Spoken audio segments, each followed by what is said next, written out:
Yo les copains, yo les copines du web. Aujourd'hui, on va parler de 8 faits surprenants à propos de la high-tech, bien sûr, car on n'est pas une chaîne sur les équidés. Bah quoi? C'est vrai, non? Je sais que c'est pas drôle, mais faut choper les gens dès le début, tu vois. Ils sont partis, ils sont déjà partis là.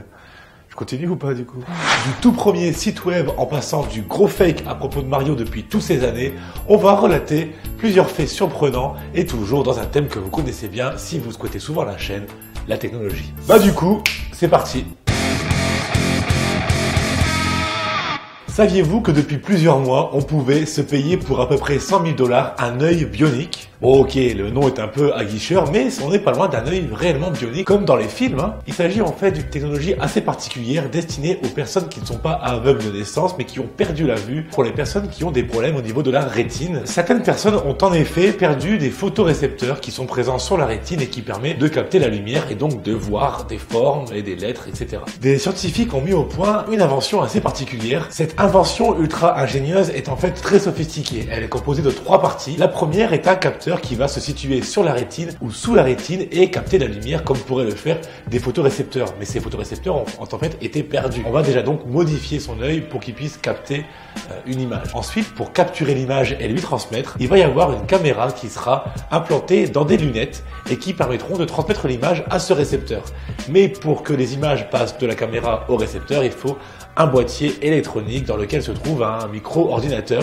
Il sera porté sur la ceinture ou dans la poche et il va en fait recevoir les images émises par la lunette et les transmettre au récepteur qui se trouve dans la rétine, qui pourra ensuite être interprété par le réseau de neurones dans le cerveau. On n'est pas dans une lentille bionique comme on peut voir dans des films de science-fiction, mais on en est en tout cas au balbutiement. C'est ouf, hein? Vous imaginez quand même? Le kiff.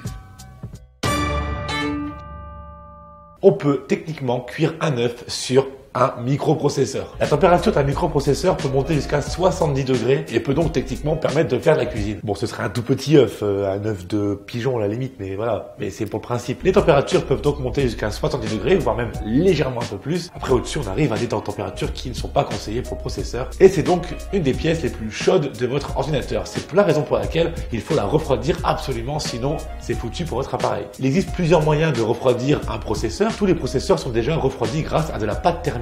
On met en fait une pâte entre le processeur et la carte mère afin d'empêcher au maximum l'air de circuler entre les deux. Ça, c'est la base. Tout le monde en a, même si vous l'avez acheté votre PC préconstruit. Mais il existe également d'autres moyens de le refroidir si vous avez un processeur qui est un peu plus puissant que la normale pour du gaming par exemple ou pour de la conception de jeux vidéo ou montage, etc. Vous pouvez tout d'abord, et c'est déjà très répandu, refroidir votre processeur grâce à un ventilateur qui peut être sous différentes formes, tout simple en plastique ou alors un truc beaucoup plus gros qui va vraiment le refroidir à fond. Je pense surtout aux configurations les plus puissantes. On appelle ça communément un ventirad. Mais il existe également d'autres moyens de refroidir.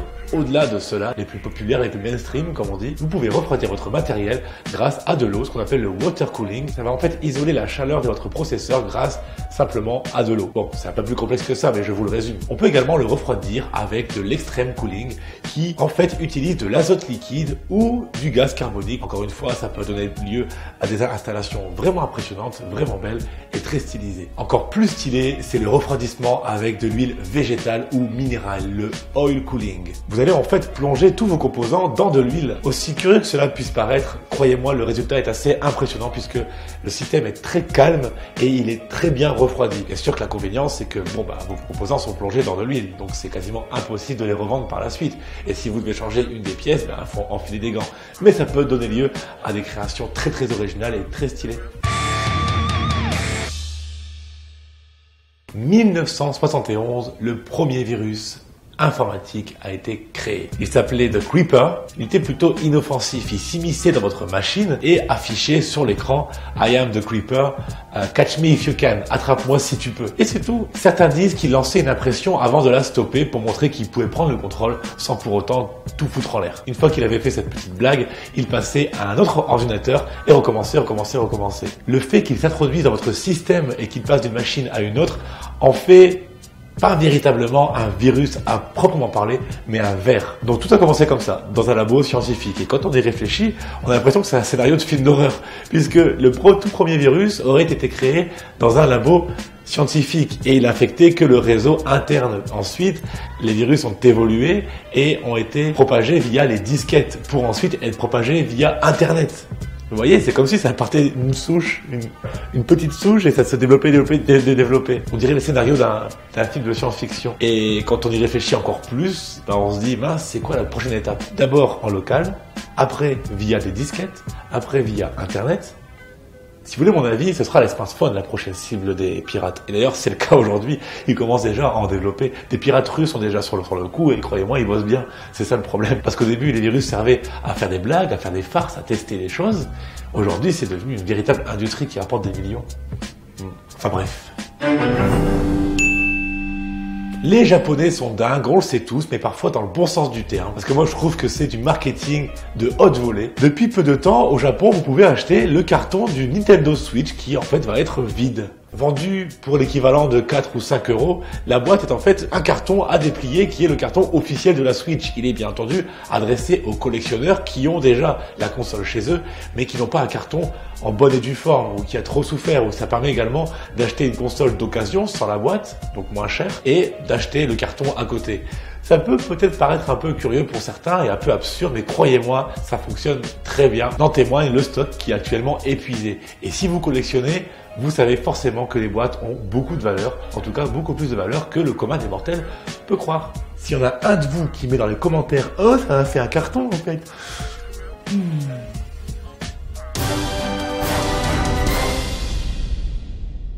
Et voilà, j'espère que ça vous a plu et que ça vous a donné envie d'en découvrir encore plus. Alors fouillez dans la description, il y a plein de choses intéressantes. Parlez-en en commentaire entre vous, avec moi, et puis allez voir tout ce qu'il y a encore comme vidéo sur ma chaîne, car il y en a encore tout un tas, ça se remplit. Allez, on y va. Puis nous, on se dit à la semaine prochaine pour une nouvelle vidéo qui parlera, je ne sais pas de quoi ça parlera. Il serait peut-être temps que je prépare ma petite vidéo de Noël.